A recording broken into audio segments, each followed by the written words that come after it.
Herkese merhaba arkadaşlar, kanalıma hoş geldiniz. Yepyeni bir video ile karşınızdayım. Arkadaşlar, bugünkü videomuzda Türkiye'nin ünlü oyuncusu İbrahim Çelikoğlu'dan yepyeni görüntüler geldi.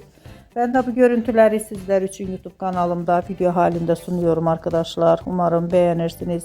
Videomu beğendiyseniz kanalımı izlemeyi ve bildirim butonuna basmayı unutmayın. Şimdilik benden bu kadar olsun. Yeni videomuzda görüşmek üzere. Hoşça kalın.